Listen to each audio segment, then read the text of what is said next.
Сайн байцгаана уу? Уянга Канада YouTube сувгийн үзэгч сонсогчдоо. Та бүхэнтэйгээ Канада улсын зүүн эргээс мэдчилж байгаадаа үнэхээр их баяртай байна. 2024 он бол тэр чигээрээ Олимп, тэр чигээрээ наадмаар амьсгалж байгаа ийм сайхан 100-ыг бид нар ухтаж байна. За удахгүй бас үднэ. Гэхдээ 100 дуусгаас өмнө, Олимп дуусгаас өмнө бүгдээрээ Олимпийн ертөнцөөр хамтдаа аялцгаар. За би эмэгтэй хүн болоод ч тэрөө бас Канада улсад амьдардаг учраас энэ Селин Дион гэдэг суперстар Олимпиад очиж дуугаа өргөж байгаа нь бол нэр үнэхээр шар ус босгож байна. Спорт сонирхогчд бол спортаа хараад одоо баярлал шуугдаг болвол те эмэгтэйчүүд бүсгүйчүүд бас тэр дундаа яг амьдарж байгаа улсынхын дуучин очиод нээлтэн дээр дуулахад дагаад бас омогшдсан байна. Ингээд би өнөөдрийнхэн подкастаар та бүхэндээ Канадын Quebec гэдэг мужаас гаралтай тэнд төрж өссөн алдарт дуучин Селин Дионы хувийн амьдралын түүхээс нь та бүхэнтэй хуваалцах гэж байна. За би дөнгөж сайхан бас нэг 10 хоногийн өмнө Канадын Quebec гэдэг мужаар аялаад ирсэн. Үнэхээр үзэсгэлэнтэй маш гоё муж хот байлээ. Тэр тусмаа тэр хуучин Quebec хот бол зүгээр үнсэд явчмаар тийм гоё барилгатай, архитектортой, за тэгээд цэцэг навчтай, байгалийн одоо маш үзэсгэлэн хоттой хуучны French стайлтай тэр чигээр нь одоо бариад те ингээ хатгалцсан үнэхээр гоё хот байлаа. За одоо бүгдээрээ Селин Дионы тухай ярилцгаая. Францын Олимпийн нээлтийн дуулааныг хайртай дуучныхан дуулсан дуу түүхээр нь та бүхэндээ хүргэж байна. Хайрын залбирал нэртэй энэ Францын алдарт дууг дэлхийн поп дууны гэлэмаа гэгддэг Селин Дион Парисын Олимпийн нээлтээр дуулж дуугч өөрийгөө ч хайрыг тунхаглан дэлхийн үзэгчдэд бэлэг байрлаа. Гайхамшигт хүчит дуу хоолойтой дуучин маань хичнээн гоё хайрын романс дуунуудыг сүнс оруулан амьлуулж сүлд болтол нь дуулж дэлхийд тараасан алдартан билээ. Үүнийг та бүхэн өөрсдөө мэдж байгаа. Гэхдээ бүгдээрээ өнөөдөр түүний хувийн амьдралаар хамтдаа аялцгаая. Селин Дион бол Холливуудын оддын дундаас секси бус дүр төрхийг өөртөө үргэлж байлгаж цэвэр өөрийнх нь авиас хоолоогоор дэлхийд суперстар болсон хүн гэж хэлж болно. Тэр хизээч эмэгтэй одууд шиг хөх бөхс хийлгэж, ил гаргаж, эротик стилийн клип хийлгэж, ирчүүдээр тойруулж, долоолгуулж, бүжиглэж явсангүй. Секси бус гэсэн утга минь энэ. Тэрнээс тэр бол үнэхээр натурал дур булаам секси бүсгүйчүүдийн нэг.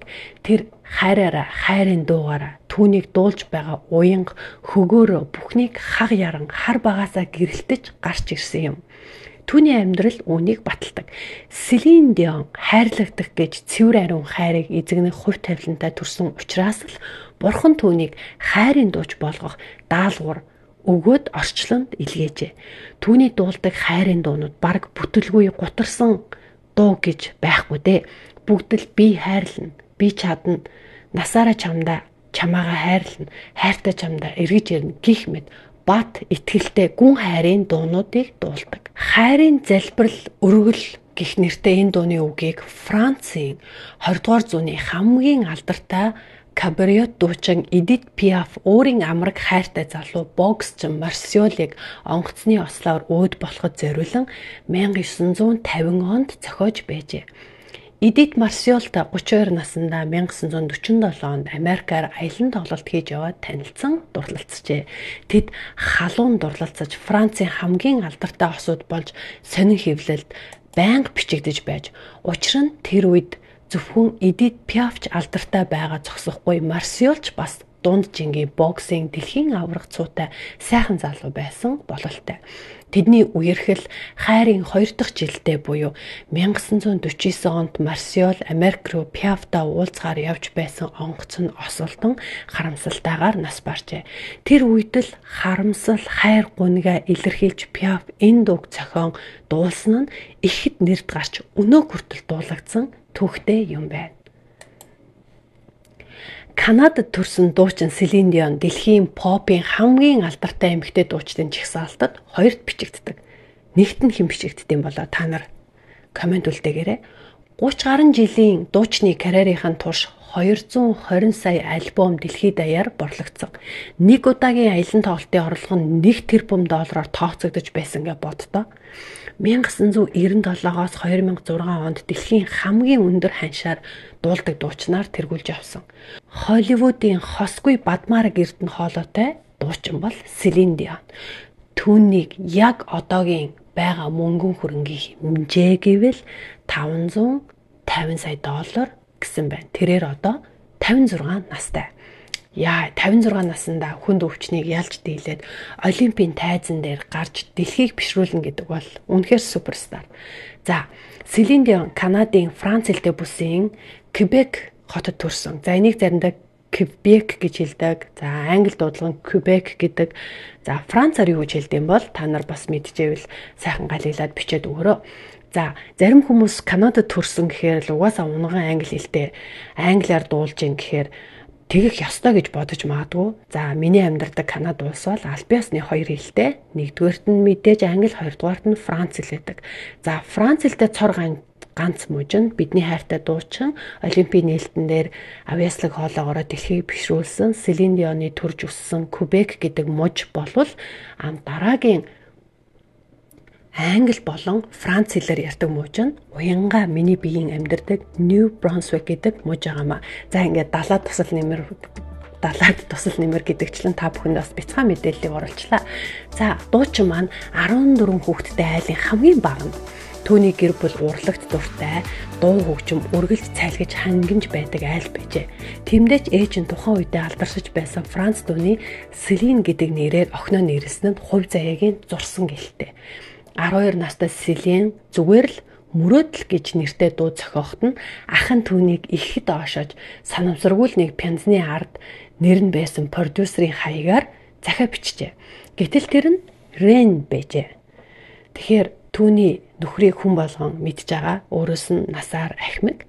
Гэхдээ Рен ёстой л Селиний ажил амьдрал, хайр сэтгэл, урлагийнх нь Энжел болох продюсер байж таарчтэй. Энэ жилд 12 настай бяцхан охины хоолоо асар их таалагдаж түүнийг од болгоно гэж зорж бүр өөрийн байшингаа дахин банкны зээлд оруулж мөнгөө гаргаж аваад дуугийн студид бичүүлж альбом гаргаж өгчээ.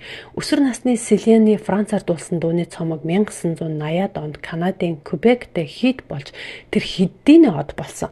Тэгэхээр 1980 онд өөрөөр хэлбэл бидрийг төрхөөс өмнө одоо Селин Дион маань аль үжээ энэ Канадын Quebec мужтай болвол суперстар болох гараага бүр тавиад ингээд суурэ барьсан байсан байна. За, энэ өгүүлбэрүүдийн эхлэл хэсэгт дуу нэг гинэ гэр бүл нь дуугаар халигд салхисан орчин байсан гэж штэ тий. Тэгэхээр хүн яг ямар орчинд өссөн ер нь цаашдын карьер нь бол за бараг л ер нь 70-80-90% шалтгаалдаг гэж үздэг. Тэгэхээр өнөөдөр бас подкаст сонсож байгаа эцэг эхчүүд бид нар ямар орчинд хүүхдээ өсгөж байгаа вэ гэдгээ бас бид нар бодох хэрэгтэй юм шиг надад санагдлаа. За, ингээд подкастаа өргүүлжлүүлээ. За, ингээд Рен түүнийг үнэхээр л хэлсэндээ хүрч од болгосон. Ямар тааж Франц хэлтэн хотуудын тэр хавьтай болвол одоо Канадын зүүн эрэг төв хэсэг ерөнхийдөө Францаар ярьдаг хотуудад болвол Селин Дион 80-аад онд бол үнэхээр суперстар болсон байна. За, яг энэ зураг ахуулахгүй буюу та нар харж байгаараа нэг юм хар бодитой гоё оранж өнгийн арьсан тилээтэй жинсэн өмдтэй Селин Дион цагаан срочкын цамцтай сарал пижактай хар өмдтэй нэлээд цагаан устай. За, энэ зургийг бол 1987 оны үед ахуулсан бөгөөд Селин аль хэдийн өөрөөсөө 26 ах продюсертэй дурлцсан түүнийг жилчилсэн үе байжээ. За, ингээд аваад үзэхээр угаасаа л энэ суперстар гэдэг чинь зүгээр дуучин биш те. Нэрт дуучин биш, алдарт дуучин биш.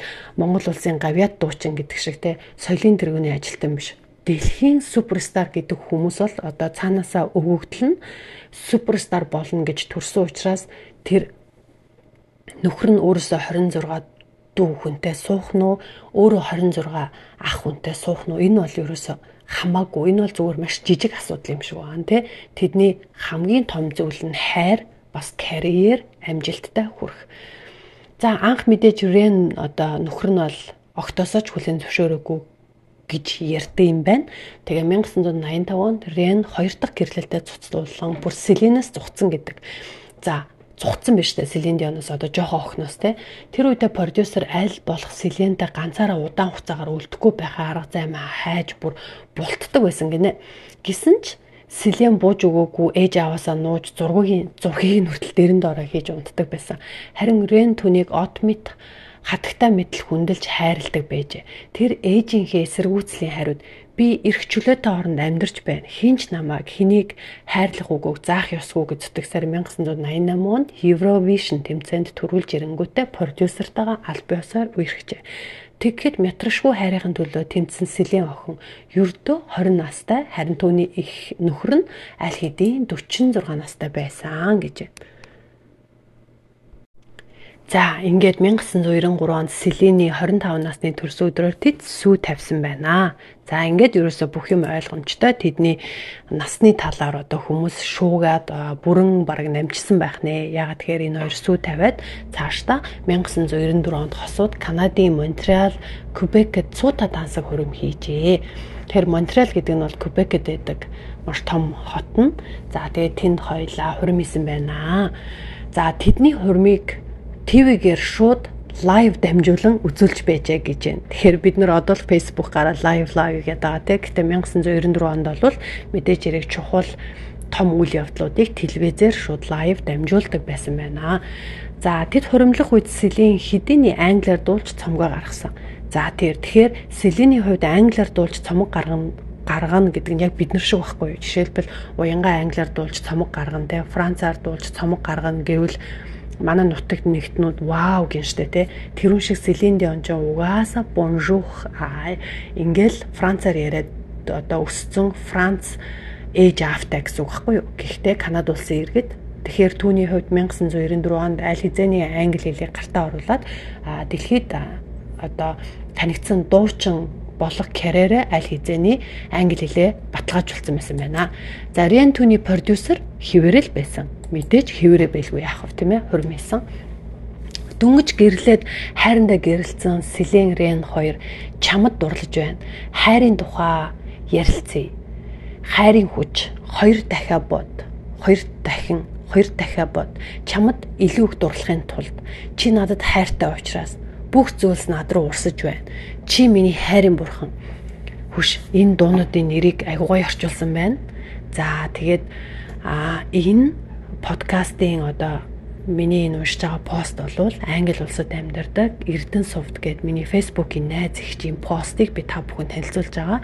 За тэгээд та нар бас Эрдэнэсувд ихчийг дагаараа. Эрдэнэсувд ихч маш гой пост, нийтлэл, бичвэрүүдийг бичдэг. За тэгээд энэ дуунуудын орчуулгын нэрнүүд надад нэг л тийм яг одоо 1994, 95, 96 онд гэдэг чинь бид нар одоо бага анги дунд сургуулийн сурагчид байсан. Яг тэр үед Монголын рок попод хит болж исэн дуунуудын нэртэй ямар адилхан юм бэ те. Болдын хайрын хүч гэж цомог байсан те. Чи надад хайртай учраас за ийм дуу бол баг бүх хамтлаг дуулж байсан. За бүх зүйлс над руу урсаж байна гэсэн чинь нөгөө саран дан одоо юулаа надаас чам руу урсан ч илүү нэг тийм чимба мимбагийн зохиосон дуу байдаг штэ. За хайрын бурхан өөжгийг зохиосон. Хайрын бурхан чи минь гэл энэ тэг чамд дурлаж байна. Чамд дурлахын тулд гэсэн чинь чамд таалагдахын тулд би анхудаа гэдэг яг тухайн үеийн манай бас 90 хэдэн ондоос од болж исэн дуунууд мэдээж эрэг одоо санаанд минь орж байна. За Селины нэг мундаг тал нь гэвэл маш хөдөлмөрч охин байсан бөгөөд авиас туршлагатай продюсер нөхрөө төшөглөн Франц хэлээрч дуулж давхар альбом гаргасаар байсан нь гайхалтай. За тухайн үед бол хоёр хэлээр дуу гаргаж CD гаргадаг дуучид бас дэлхийд ховор байсан баха. За ингээд 2001 онд хосууд анхны хүүгээ үлгийдэн авчээ. За энэ зургийг би бас хавсрахчи. За дараа нь 2010 онд 2 дахь жирэмслэлтэй эс шилжүүлэн суулгаж 2 хэр хүүтэй боллоо гэж байна. Тэгэхээр 2010 онд бол нөхөр нь нэлээд одоо өндөр настай болсон байгаа. За тэгэхээр угаасаа энэ төрөлтийг эс шилжүүлэн суулгаж нэгэсэндээ үр шилжүүлэн суулгаж хүүхдтэй болсон гэж дэлхий дахинд мэдээлж байсныг яг санаж байна. За ингээд 2014 онд Рен Angel хоолойны хорт хавдраар онцлогдсон хүн дээр өвдөн ажиллаа зогсоох хүртлээр өөрийн хайртай дуучин эхнэрийнхэн продюсераар ажилласаар л байсан гинэ.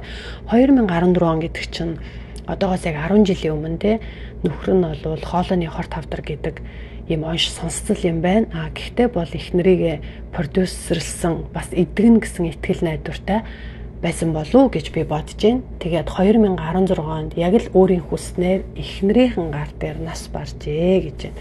Тэгэхээр хорт хавдраар онцлогдоод 2 жил болол өнгөрсөн юм байна да.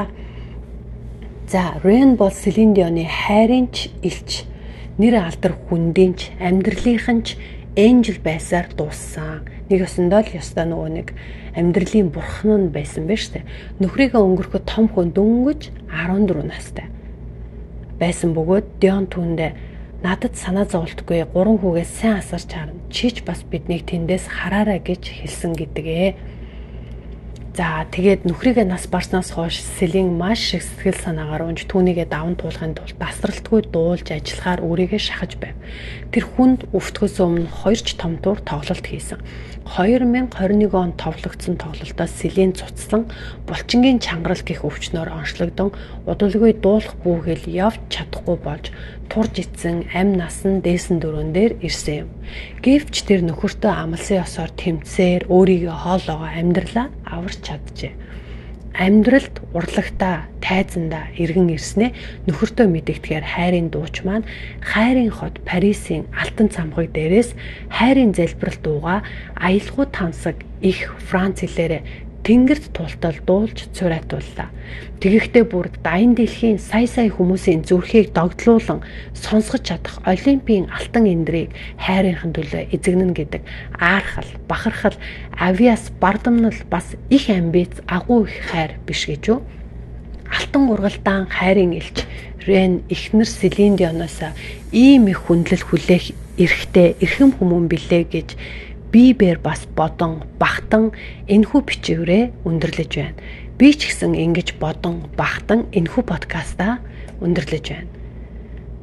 За ингээд яагаад ингэж бодох болсныг минь Celine Dion-ы сая Олимпийн ёслоор дуулсан дууны үг утгаас ухаж ойлгоно гэж би та бүхнээс хүсэж байна гэсэн байна. За ингээд би танарт орчуулгыг уншиж өгье. Бүх тэнгэр нуран унахад хөрс дэлхий ангаан цөмөрхөдөж хайхрахгүй. Би энэ бүхнийг хэрв чи л намайг үнэхээр хайрлвал миний өглөө хайраар бэлгэж миний л би гар дээр чинь хөлбөрчл байвал үнэн хэцүүгч би тоохгүй. Үнэхээр л чи намайг хайрлвал ертөнцийн төгсгөл хүртэл би явнаа. Юр үсээ шараарч будна. Үнэхээр л чи минь хүсвэл өндөр сарыг ч буулгаж чадна. Аз одыг ч авчирч чадна. Үнэхээр чи л надаас хүсвэл эх орносоо ч би татгалзан инхрийн найзуудаа ч хайж чадна. Хэрвээ чи намайг шоолж инээмээр байвал хамаагүй. Хайрын чин төлөө би бүхнийг хийнэ. Нэг л өдөр амьдрал надаас чамааг минь булаавал надаас чи үрд холдох болно. Хамаагүй. Чи л намайг хайрлж байвал хамтдаа би ч бас өөхөх болно. Амгалан хөх мөнгө тэнгэрийн алс хязгааргүй цэнхэрт хамт уусна. Хайрт минь чи бид би бидэ хайртай гэдэгт чи итгэдэггүй. Тийм бол бурхад хайртуудыг тэнгэрийн мөнгөдөө уулзуул. Өнөөдрийн подкастыг хамтдаа сонссон эрхэм сонсогч үзэгч танд баярлалаа. Дараагийн бичлэгээрээ би өөрийнхөө хайртай дуучдыг өөрийнх нь судалсан дагуу та бүхэндээ хүргэх болно. Өнөөдрийн подкастыг баялаг болгож сонирхолтой мэдээллээр энд хуваалцсан Эрдэнэ сувдэгчтэй маш их баярлалаа. За ингээд подкастын төгсгөлд таныг намайг биднийг төлөөлж Монгол улсаа төлөөлөн Парис 2024 Олимпиад оролцож байгаа Монгол улсын нийт баг тамирчдад өндрөөс өндөрт амжилтыг хүсэн өрөө та бүхэнд эрүүл энх аз жаргалтай урт удаан амьдрахыг хүсэн өрөө тамирчдаа баярлалаа.